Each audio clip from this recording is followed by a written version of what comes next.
Barely 3 weeks after assuming office, President Tinubu hit the ground running with the appointment of new service chiefs on the 19th of June 2023.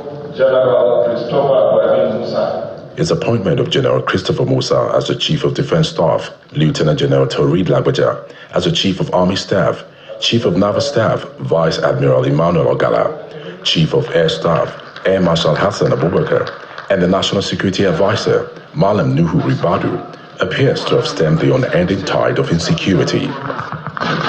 Since Boko Haram insurgency started, the military had launched a series of operations in various parts of the country to restore peace.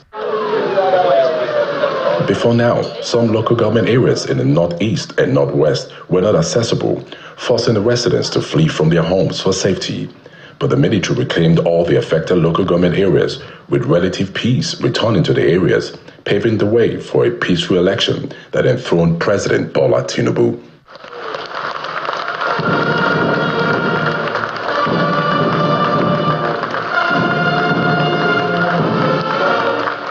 The Kuriga incident on March 7, 2024, where over 200 students were abducted, however, dented the efforts of the federal government to provide adequate security.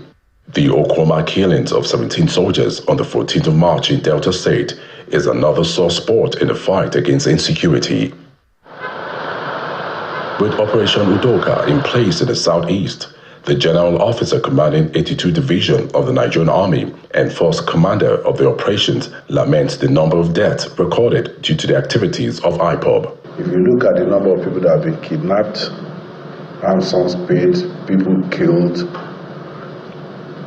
a good number of it from the statistics available shows they are actually from the southeast. So what fight are we really talking about? The military reassures residents of the area of adequate security and reaffirms the commitment to flushing out remnants of IPOB. From Enugu to Imo, peace appears to have returned, as attested to by the beehive of activities at the popular Banana Junction in Olu East. This is FOB Olu. This is part of the FOBs we use to conduct our operations from this axis. So much has been done. The last operation we conducted was at Mbitoli, that's a B44 camp, where we were able to exhume some corpses after we captured the camp. We were able to exhume some corpses because we saw that they were freshly dug graves, shallow graves and everything.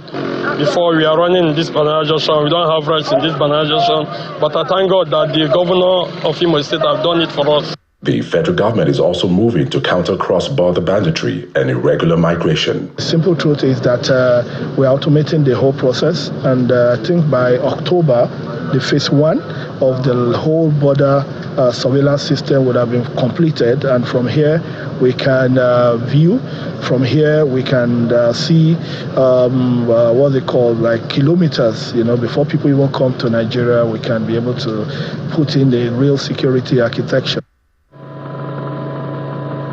Within the year, the state of security in the FCT came into focus as increased cases of kidnappings were recorded on the fringes of the nation's capital. However, the police made significant breakthrough in tackling the situation, especially the arrest of the alleged mastermind of the Abuja-Kaduna train attack, Ibrahim Abdullahi, also known as Mande, and the popular Abuja-based kidnap kingpin.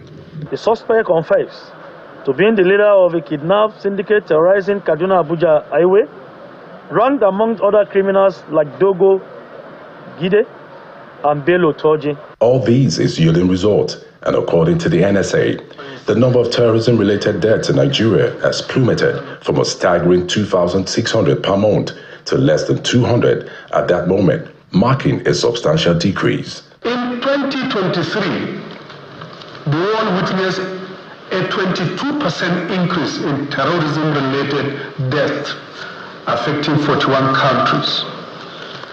Africa's security landscape is challenged by terrorism and violent extremism, evidenced by 7 coups between 2020 and 2023. In 2023, out of a total of 394 attacks in Nigeria by non-state actors, only 64 occurred under President Tinubu's administration, underscoring the administration's success in combating terrorism.